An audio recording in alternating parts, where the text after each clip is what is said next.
Halo semuanya, PTTH Dunia 1000 Besar episode 111 sudah rilis nih. Tanpa banyak basa-basi, yuk langsung saja kita lanjutkan kisah serunya. Di episode sebelumnya, Xiaoyan berhasil menguasai teknik ruang yang diajarkan oleh Xiaoyu. Namun ruang yang hancur di sekitar batu sumber kehidupan terlalu berbahaya. Dengan bantuan wujud jiwanya, serta bimbingan Raja Naga Emas, dia akhirnya berhasil merebut batu sumber kehidupan menggunakan pengorbanan pengganti. Batu itu pun menjadi kunci pemulihan kekuatan Raja Naga Emas.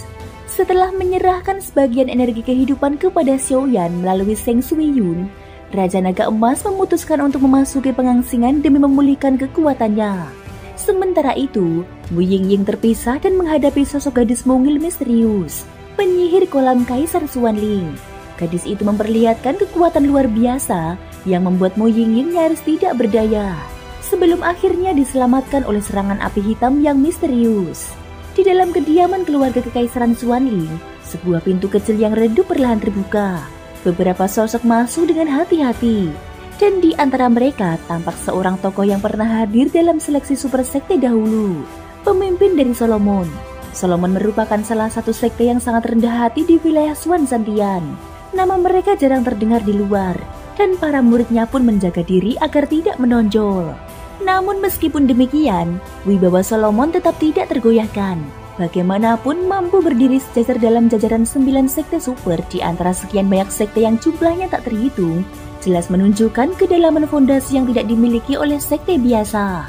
Beberapa sosok itu perlahan memasuki sebuah ruangan. Wensi memeriksa keadaan sekitar dengan seksama untuk memastikan tidak ada orang yang mencurigakan. Kemudian menutup pintu dengan lembut. Namun tepat ketika pintu tertutup rapat, gelombang ruang yang halus melintas diam-diam, lalu menetap di salah satu sudut ruangan tanpa suara. Wensi akhirnya membuka pembicaraan. Bagaimana perkembangan rencana itu? Di bawah cahaya lampu yang temaram, sebuah suara perlahan terdengar dari dalam ruangan. Menurut penyelidikan kami, klan Medusa kedatangan seorang anggota baru yang mewarisi darah garis keturunan 9 warna Swoling Piton. Sejak kehadiran sosok tersebut, 9 suku besar yang sebelumnya saling berseteru dalam klan itu, kini tunduk sepenuhnya di bawah kepemimpinannya. Hanya ada 3 suku yang sempat menolak, namun kekuatan darah 9 warna Swoling Piton terlalu menakutkan, sehingga mereka pun tertekan dan akhirnya dipaksa tunduk. Sang pembicara ternyata adalah penguasa gerbang kedua belas Solomon. Mendengar hal itu, Wensi menanggapi, "Ho, bagaimana dengan kekuatannya?" Penguasa gerbang kedua belas menjawab, "Kekuatan 9 warna Swoling Piton itu sebenarnya tidak terlalu istimewa. Perkiraan hanya setara dengan Dodi bintang 5. Dia berhenti sejenak, seolah menyembunyikan sesuatu. Wensi menatapnya dengan tajam. "Namun apa? Katakan saja." Penguasa gerbang ke-12 kembali berbicara. "Namun, setelah kami selidiki lebih lanjut, 9 warna Swoling Piton itu sejak penampakan terakhirnya tidak pernah muncul lagi. Seolah dia telah masuk ke dalam wilayah terlarang klan Medusa." Wensi mendengar hal itu dan matanya bersinar gembira. Jika benar dia tidak berada di sisi mereka, menundukkan klan Medusa akan jauh lebih mudah. Kebetulan, sasaran utama raja kami memang 9 warna Swoling Piton tersebut. Jika dia masuk ke wilayah terlarang, maka akan lebih baik bagi kita untuk bergerak. Penguasa gerbang ke-12 memperingatkan dengan nada berat. "Jangan terlalu meremehkan. Wilayah terlarang itu amatlah aneh. Bahkan penguasa gerbang pertama kami pun tidak mampu menyingkap rahasia yang tersembunyi di dalamnya. Selain itu, hanya para anggota garis keturunan kerajaan dari 9 suku besar klan Medusa yang diperkenankan masuk. Konon, warisan yang tersimpan di dalamnya sangat mengerikan. Kalian sebaiknya berhati-hati." Ucapan itu membuat hati Wensi bergetar. Jika bahkan penguasa gerbang pertama Solomon pun tidak mampu menembus wilayah itu, maka kemungkinan besar seluruh Xuan Santian tidak seorang pun yang tahu rahasia yang terkandung di dalamnya. Setelah urusan selesai, Wensi menundukkan tubuhnya dengan hormat, menatap 2 sosok berjubah hitam di sisi penguasa gerbang ke-12. "Bolehkah aku tahu bagaimana sebutan kedua senior ini?" Sebelum dia mendapat jawaban, penguasa gerbang ke-12 sudah berkata dingin, "Itu bukan urusanmu. Sampaikan kepada Raja Xuanling bahwa rencana ini harus dipercepat. Selain itu, wilayah terlarang klan Medusa penuh dengan perubahan tak terduga. Lebih baik dia segera mengerahkan pasukannya." Begitu kata-kata itu selesai, ketiganya, penguasa gerbang ke-12 beserta 2 sosok misterius, menghilang dari ruangan gelap tersebut. Wensi terdiam, menatap jejak kekuatan ruang yang masih beriak samar. Aura mereka setidaknya setara dengan penguasa gerbang ke-12. Mungkinkah? Sebuah kemungkinan terlintas di benaknya, terutama setelah mengingat kedatangan beberapa orang dari pavilion Fengxiang. Dia pun perlahan meninggalkan ruangan itu dan berjalan menuju aula utama keluarga Kekaisaran Xuanling. Di tempat lain, dalam kamar yang tersembunyi, mata Zulau perlahan terbuka. Tampaknya kali ini keluarga Kekaisaran Xuanling dan Solomon benar-benar sedang merencanakan sesuatu yang besar. Tidak lama kemudian, Wensi telah tiba di sisi Raja Xuanling. Dengan nada rendah, dia menyampaikan laporannya. Yang mulia, orang-orang Solomon datang. Mereka meminta kita segera mengerahkan pasukan. Sebab jika 9 warna Swallowing Piton memperoleh warisan klan Medusa, hal itu akan menjadi ancaman besar bagi kita. Raja Xuanling menatap ke kejauhan dengan senyuman dingin. Sekte iblis itu memang menjijikkan. Namun, efisiensi mereka tidak bisa dipungkiri. Sampaikan perintahku. Segera panggil kembali anggota Legiun Pemangsa Naga yang lain. Sebarkan kabar bahwa keluarga Kekaisaran Xuanling akan memulai perang melawan klan Medusa. Wensi mengangguk, namun dia masih teringat sesuatu. Yang mulia, kali ini, selain penguasa gerbang ke-12, ada 2 sosok yang kekuatannya amat mengerikan di sisinya. Raja Xuanling hanya terkekeh pelan. Tampaknya Solomon bahkan lebih tergesa-gesa dariku. Apalagi, Sujin itu. Sekalipun aku harus memberinya 3 bagian hormat. Solomon benar-benar bermimpi ingin menyatukan seluruh Xuan Santian. Dengan begitu banyak sekte besar, apakah mereka pikir hanya dengan kekuatan mereka saja bisa melakukannya? Itu hanyalah angan-angan kosong. Namun tidak mengapa. Setelah aku mendapatkan darah 9 warna Swallowing Piton, baik api suci, Xuan Santian, bahkan Solomon sendiri, semuanya akan berada di bawah kekuasaanku. Tawa mengerikan bergema di dalam ruangan, mengguncang udara di sekeliling. Wensi pun menunduk dalam-dalam, hatinya dipenuhi tekad. Bagaimanapun juga, hidupku adalah milikmu. Yang mulia, demi dirimu, bahkan nyawaku sekalipun akan kurelakan. Dia pun mundur perlahan, meninggalkan sang raja yang masih larut dalam ambisi besarnya. Waktu terus berlalu. Sejak Xiaoyan dan yang lainnya memasuki kolam Kaisar Xuanling, sudah cukup lama mereka berada di sana. Jika di luar 1 hari telah lewat, maka di dalam kolam ini mereka dapat tinggal 10 hari. Di pusat inti kolam Kaisar Xuanling, gelembung-gelembung air bergemuruh, dan perlahan-lahan muncul sosok tubuh kurus. Sosok itu tidak lain adalah Xiaoyan. Seluruh tubuhnya dilingkupi api putih susu, sembari terendam dalam sebuah kolam kecil yang seolah-olah memang diciptakan khusus untuk dirinya. Xiaoyan bergumam, energi emas dalam kolam Kaisar Xuanling ini sungguh misterius. Ia dapat merasakan energi tersebut tidak hanya memperkuat lautan doki di tubuhnya, tetapi juga menstabilkan lautan jiwanya. Xiaoyan segera mengoperasikan teknik mantra api, menyerap aliran energi keemasan yang bergerak dari segala arah menuju tubuhnya. Energi keemasan yang melayang di sekitarnya perlahan mengalir dari segala arah, lalu masuk ke dalam tubuhnya. Ketika energi itu hampir habis, Xiaoyan tiba-tiba membuka mulut, dan dengan tarikan kuat, dia menyerap seluruh kekuatan emas pekat itu ke dalam tubuhnya. Saat ini, Xiaoyan berada di tahap menengah Dodi bintang 4. Setelah memperoleh tubuh abadi, meski tidak membawa lonjakan kekuatan yang besar, dia merasa telah menyentuh ambang batas menuju puncak tahap itu. Energi kehidupan di hadapannya memiliki daya tarik yang bahkan mampu menggoda seorang ahli tingkat dosian. Kolam kecil itu terletak di luar ruang hancur. Setelah batu sumber kehidupan dalam ruang tersebut diambil, tempat itu ambruk dan menyemburkan cairan berisi kekuatan besar. Xiaoyan bergumam, kolam yang memancar ini sepertinya terhubung dengan inti kolam Kaisar Xuanling. Tidak heran efeknya begitu menakjubkan. Tanpa membuang waktu, dia terus merendam diri. Rasa dingin merayapi tubuhnya, namun segera berganti dengan kejutan. Doki yang sempat terkuras kini pulih dengan kecepatan yang menakjubkan. Jelas, ini adalah hasil dari kekuatan misterius kolam tersebut. Xiaoyan berkata, tempat ini benar-benar luar biasa. Begitu dia selesai berbicara, kerang di dadanya memancarkan cahaya terang. Dari bawah kakinya muncul gelombang dahsyat yang terus-menerus berdesakan ke atas. Setelah itu, Xiaoyan menutup mata, membiarkan tubuhnya benar-benar larut dalam keheningan. Semakin lama dia berendam, semakin banyak energi emas yang terurai dari cairan dan masuk ke dalam tubuhnya. Sementara itu di luar inti terlarang, pulau tempat Xiaoyan berada kini diliputi kekuatan misterius yang memutuskan segala hubungan dengan dunia luar.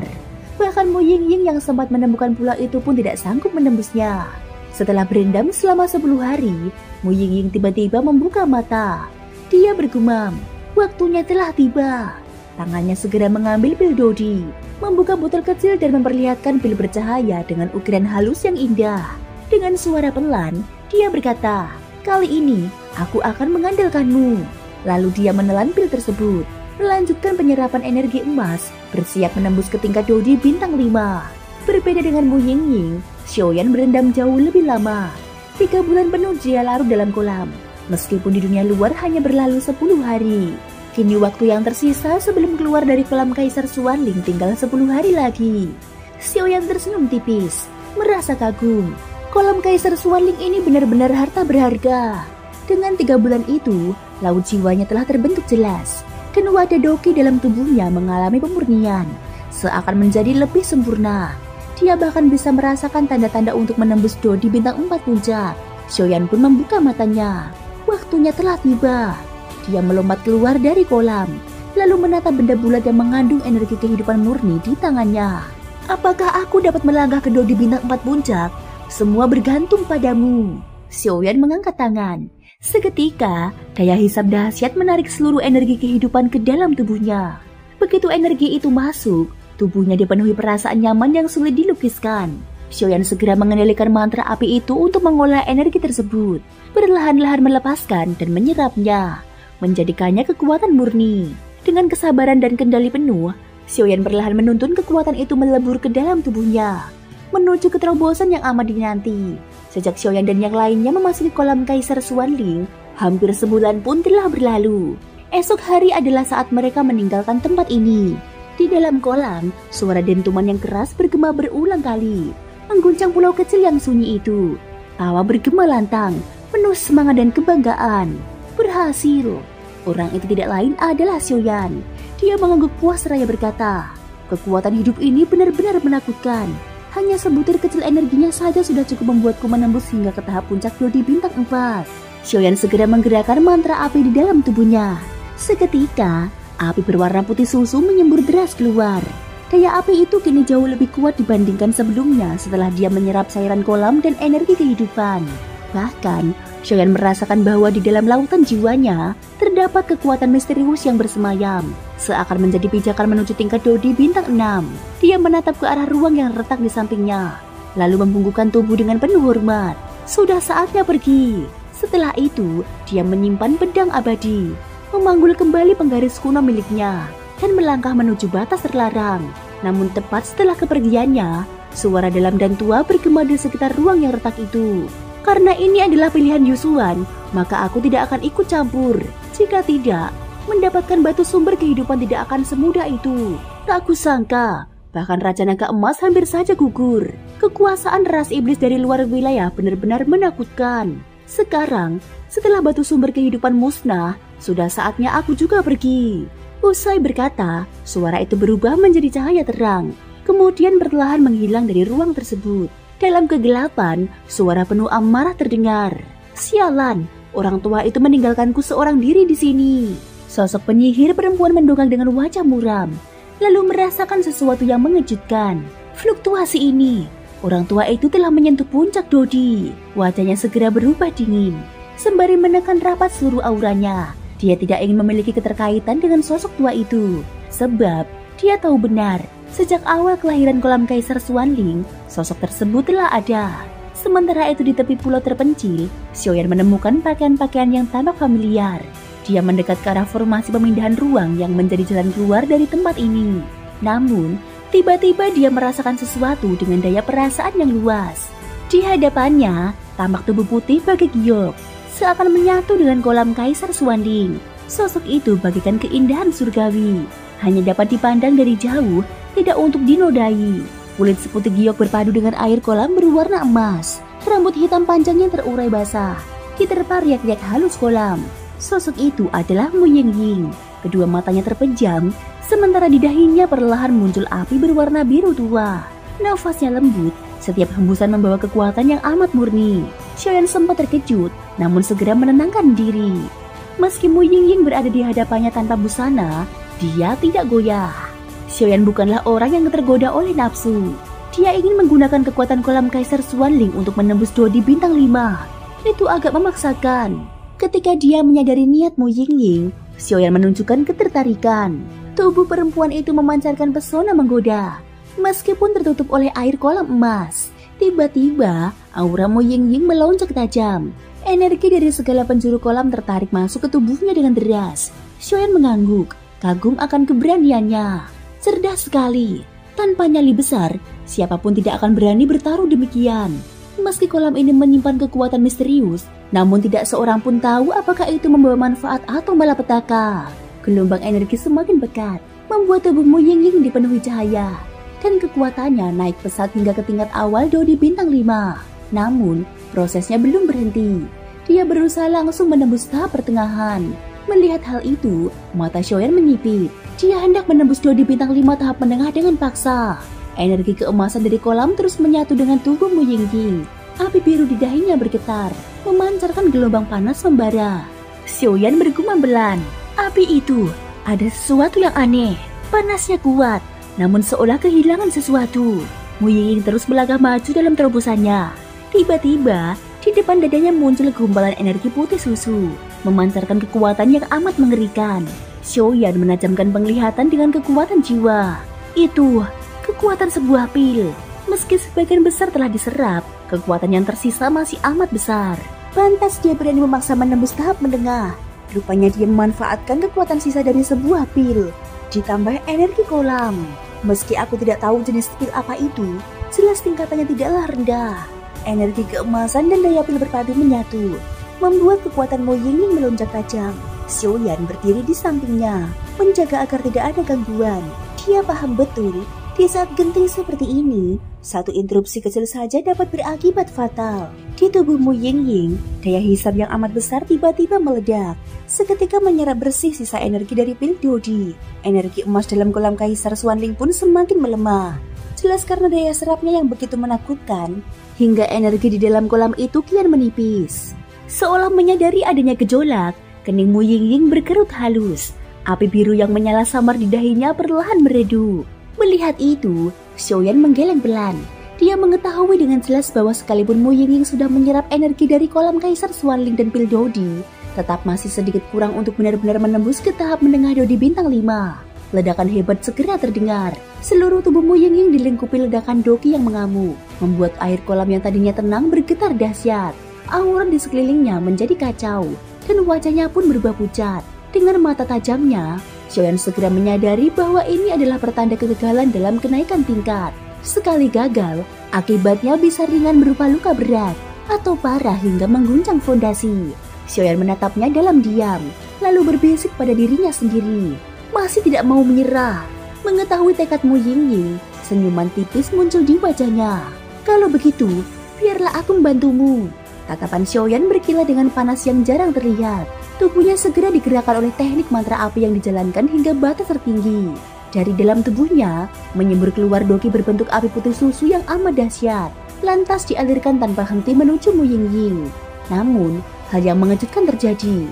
Api putih susu milik Xiaoyan, hasil penyatuan 23 api surgawi, justru memperlihatkan rasa gentar terhadap sesuatu di tubuh Mu Yingying. Xiaoyan dapat merasakan dengan jelas bahwa sumber rasa takut itu berasal dari api biru yang bersemayam di tubuhnya. Hal ini membuatnya heran sekaligus bingung. Meskipun demikian, dia tidak punya waktu untuk memikirkan lebih jauh. Xiaoyan tetap menyalurkan kekuatan besar itu tanpa henti. Dengan tambahan energi itu, wajah pucat Mu Yingying mulai membaik. Api biru meliputi tubuhnya, memimpin proses penyerapan. Sementara api putih susu milik Xiaoyan membantu sebagai penopang, lalu perlahan-lahan berubah menjadi kekuatan miliknya sendiri. Ledakan demi ledakan terdengar, hingga air kolam memantulkan gelombang yang menakutkan. Seiring waktu, Mu Yingying akhirnya menyerap habis energi itu, menembus ke tahap menengah Dodi bintang 5. Perlahan matanya terbuka. Pandangan pertamanya jatuh pada sosok Xiaoyan yang berdiri membelakanginya. Dengan penguasa berat tergantung di punggung, Mu Yingying terkejut. Suara lembutnya keluar tanpa sadar. Xiaoyan, ia menyadari bahwa usahanya menembus dengan mengandalkan pil Dodi dan kolam Kaisar Xuanling sebelumnya terlalu memaksa. Hampir saja dia gagal kalau bukan karena sebuah kekuatan murni menyusup masuk. Itu adalah kekuatan api. Sangat cocok dengannya. Tanpa itu, mustahil dia bisa menembus begitu mudah. Melihat sekeliling, hanya ada Xiaoyan. Mengingat Mu Feng bukan pemilik kekuatan api, maka jawabannya jelas. Yang menolongnya adalah Xiaoyan. Mu Yingying diam-diam merasa lega melihat Xiaoyan di sana. Dalam hatinya, entah sejak kapan, dia memang memiliki sedikit ketergantungan pada pria ini. Seorang yang bahkan mampu membunuh kaisar hantu kembar. Xiaoyan menoleh, memperhatikan perubahan pada Mu Yingying. Berhasil! Mu Yingying mengangguk pelan. Ya, Xiaoyan tersenyum tipis, lalu melangkah ke arah formasi teleportasi ruang. Kalau begitu, maka kita sebaiknya bergegas pergi. Namun, tepat ketika dia hendak melangkah, suara lembut Mu Yingying memanggilnya. Tunggu sebentar. Xiaoyan berhenti, menoleh dengan bingung. Hari ini adalah hari terakhir mereka di kolam Kaisar Xuanling. Jika terlambat keluar, mereka pasti akan ditolak oleh kekuatan kolam itu sendiri. Wajah Mu Yingying memerah. Dia tampak ragu. Bisakah kau mengambilkan pakaianku? Xiaoyan tertegun sesaat, lalu menggaruk kepalanya dengan canggung. Dia segera menyadari bahwa pakaian Mu Yingying memang terletak di dekatnya. Dengan kendali Doki, dia membungkus pakaian itu dan mengarahkannya perlahan ke Mu Yingying. Mu Yingying mengangkat tangannya, layar api biru muncul, menyembunyikan dirinya dari pandangan. Ia lalu menarik pakaian yang dibawa Doki Xiaoyan masuk ke balik layar itu. Xiaoyan memilih menunggu dengan tenang. Tak lama kemudian, suara bening seperti lonceng terdengar dari balik api. Sudah selesai. Layar api menghilang, memperlihatkan Mu Yingying yang kini berdiri anggun. Dengan ujung kaki menyentuh permukaan air, dia melangkah ringan hingga tiba di pulau kecil di sisi Xiaoyan. Dengan bibir tipisnya, dia berucap lembut. Untuk tadi, terima kasih. Xiaoyan tersenyum ringan. Tidak perlu sungkan. Sesama murid seharusnya saling membantu. Namun, hal seperti ini jangan sampai terulang.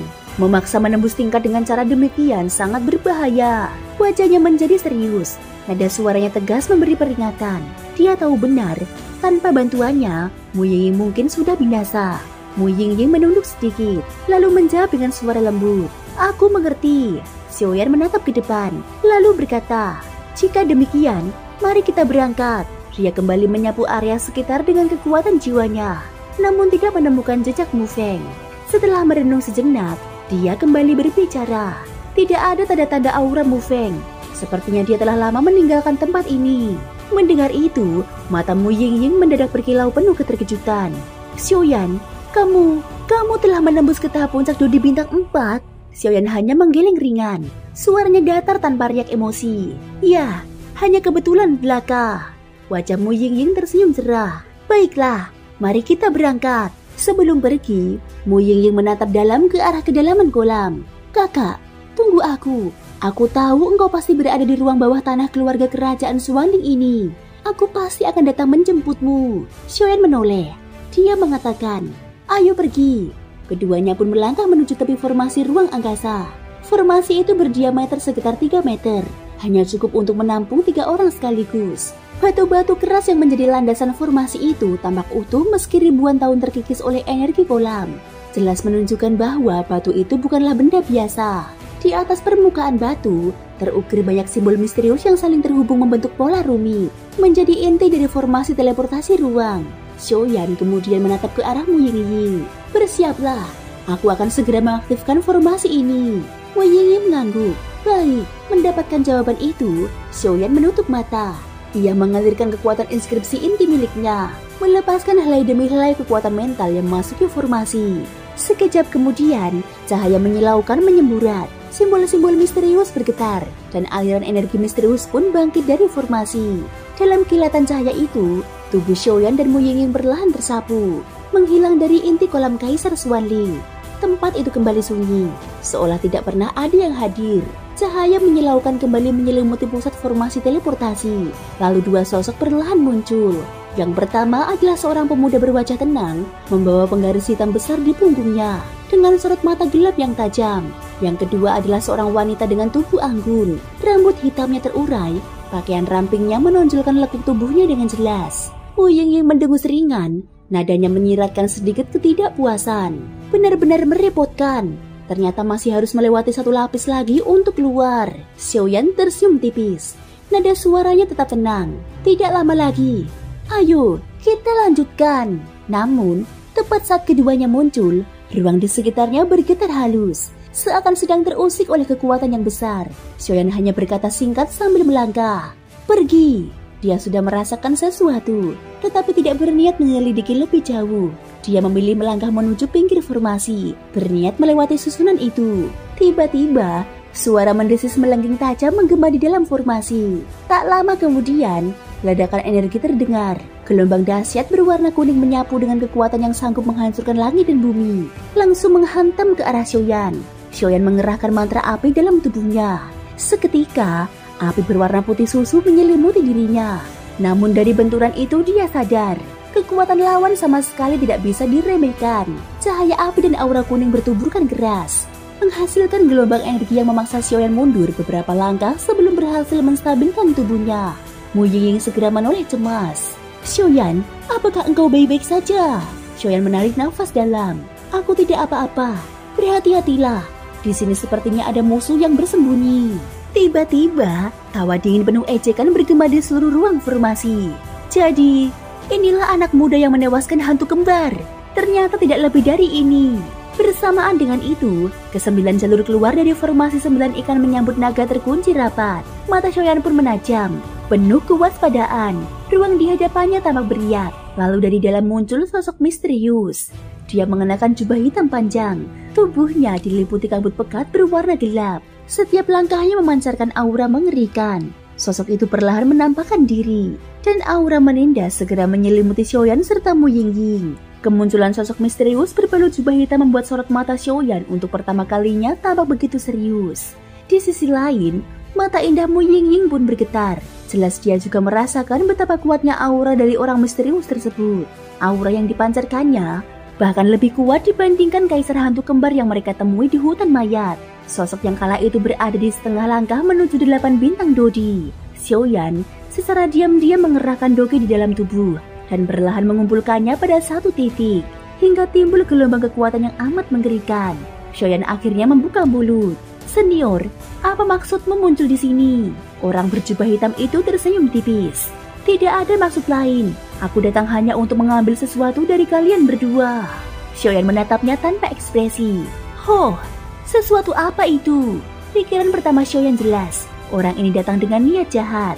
Di tempat ini, hanya keluarga kekaisaran Xuanling yang mengetahui setiap seluk-beluknya. Pria berjubah hitam itu kemudian mengucapkan kata-kata dingin, seolah membacakan vonis. Yang kuinginkan adalah nyawa kalian berdua.